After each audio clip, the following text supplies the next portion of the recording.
these shoes, and I was like, oh, my friend. And it's the first time I get to wear them. So I'm So it's a one-off and original, huh? Yeah, absolutely. Nobody's got them. That's why people do this. So it's original. So the Matador shoes. That's right. Fantastic. Kind of the forgotten man. Good man. How are you feeling with your camp and everything? Just full of excitement and just I'm happy, I'm blessed, I'm grateful.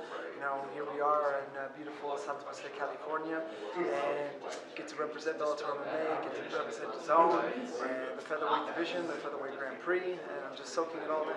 Right. How do you feel about the tournament format?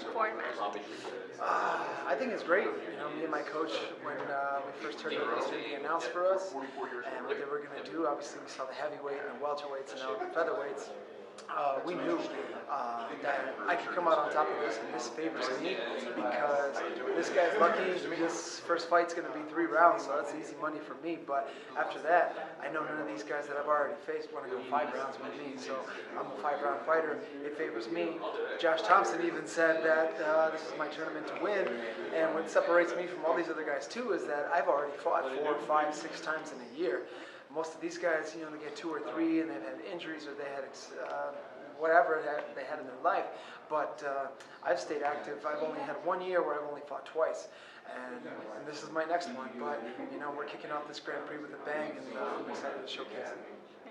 How do you feel like that's going to be one of your main advantages, is you staying active, and you think that's going to translate inside the cage?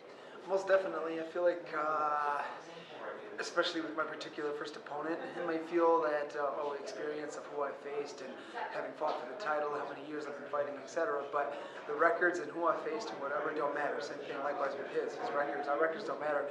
It's what goes down Saturday night. But I already know what I've accomplished, what I want to accomplish, and I'm excited to get that all done, and I'll prove it Saturday night.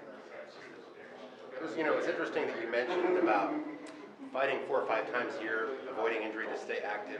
You feel like gives you an advantage, kind of like a guy that's always fought 5-round fights, but you fought 5 fights a year. It's a different type of round, right?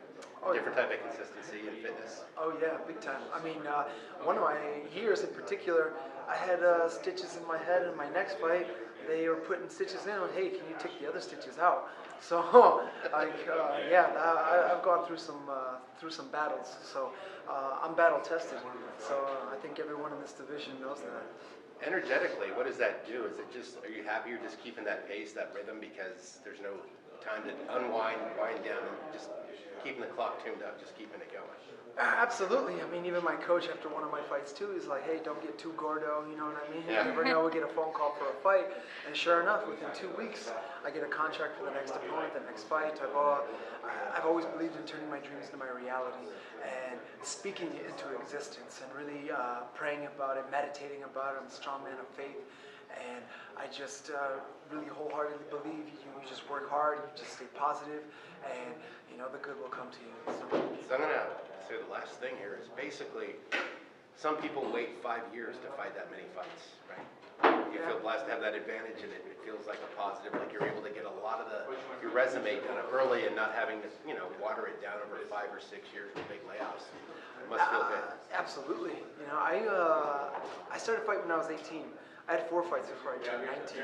So to me, there's no such thing as an easy fight. There was no, oh, this guy's record is this, or this guy has no experience, or this guy's whatever. Whoever they matched me up with, it didn't matter. And I soaked it all in. I was like, all right, this is another tough test. This is another tough test.